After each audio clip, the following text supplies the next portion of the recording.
Čiže čaute, vítam vás u môjho ďalšieho videa a chcel by som natáčať na hrazde. Je tam zakružkovaná. Neviem, či si to všimnete, ale asi nie. A no tak mám tu hosťov. Je tu Pat a Patrick Vox, čaute. No a chceli by sme natočiť Proste udržanie sa na hrazde. Hej, na hrazde, udržanie. Je to aj na mojom kanáli Šialenci SRO, keď chcete kľudne, pozrite si, dajte. Tak idem prvý, áno? Takže Patrik, keď je prvý? Ti poviem kedy, na 43. Teraz. Poď. Mokré to je.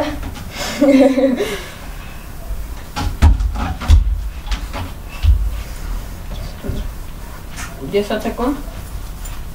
Je to fakt dosť namáhavé.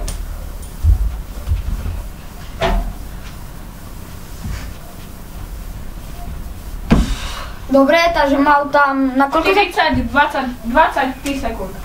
Idem, ja či ty? Môžeš, keď chceš. Idem ja, hej. Na 15. Hrozne sa to šmyká. 3, 4. Hrozne sa to šmyká, takže vidíte. Nie Tomáš, aj ďalej sa to šmyká. No a dosť. A tak bude to.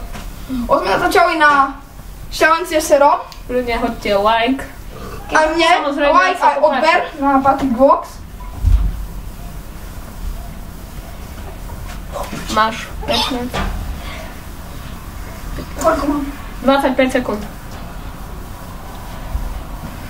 Koľko mám, Paťo? 30. Už si dal, Paťa. 35.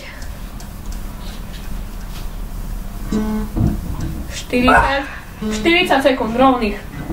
Proste idem na celú. Hej. 3, 4, 3.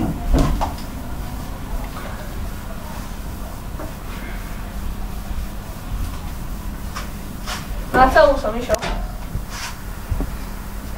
Už mám 2 sekúnd. Šmyká to, ne? Paťa.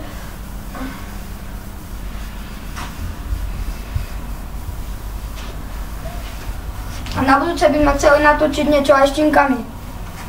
Potom Keď tu vám bude ukážem. viac než 10 lajkov.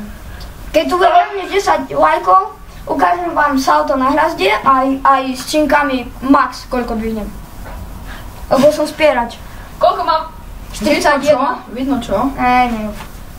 Dobre, ukážil som to. 44. No, o sekundu som lepší, hej. No, to bolo asi dať na všetko, čiže čaute.